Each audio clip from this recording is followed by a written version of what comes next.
Don's Chainsaw Parts and Repair. Looking at a Homelite Easy Automatic. And this thing, my God, talk about just a whole mix of stuff that went wrong.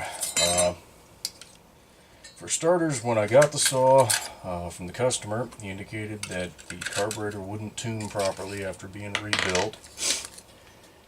So I immediately went into it looking at the check valve and all of that, which is typically what goes wrong, but that wasn't the case this time around. And eventually, probably later than I should have in the repair game, I did a compression test and she only had about 85 pounds, maybe 90, not much. So that I knew was why she wouldn't idle. Because you get below, I think 90 psi is a pretty much standard cutoff that a two-stroke will not run properly. And this was definitely there. So we'll start with that. That's the old piston. You can see it's all nice and scored up. Nice big rip out of this. I have no idea what came loose in the engine to tear it up like that, other than the index pin is sheared. If that's what it is, which that's what that looks like, I don't know what did this. I'm not even going to speculate. That looks like carbon scoring. The rest of this, I don't have a clue what the hell came loose in there.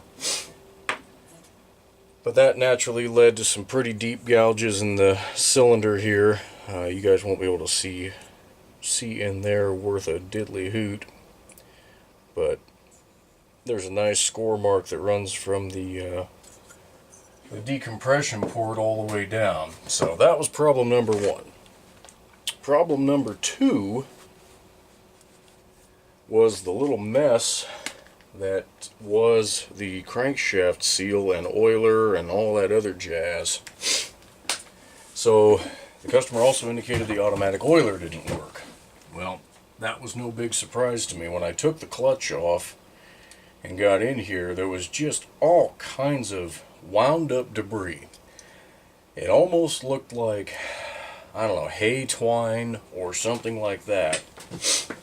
But it had gotten in there, wound around the worm gear. I've cleaned some of that off, but it's all torn up. You can still see the crap jamming up. This pump will not turn. It's all jammed up.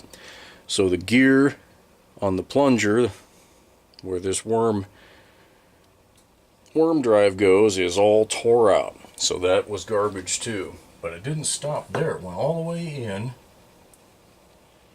to the damn crank seal and wound around the crankshaft. So this thing was just an atrocious mess. All of that material right there was through the crankshaft seal and into the engine. So we had all kinds of fun stuff going on here.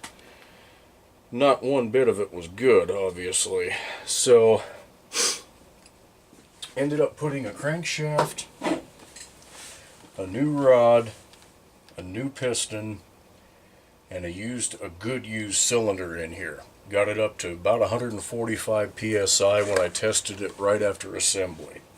I would expect that to go up to around 150 once it's been run a little bit more than I've run it. Really seat that new ring.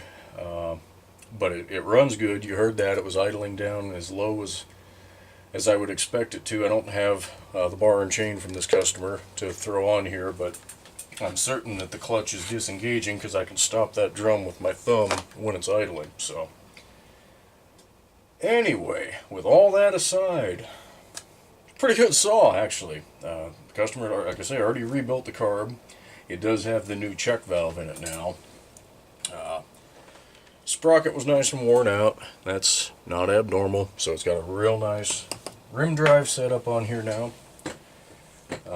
What else? Put a new grommet on the air filter itself so that seals up properly.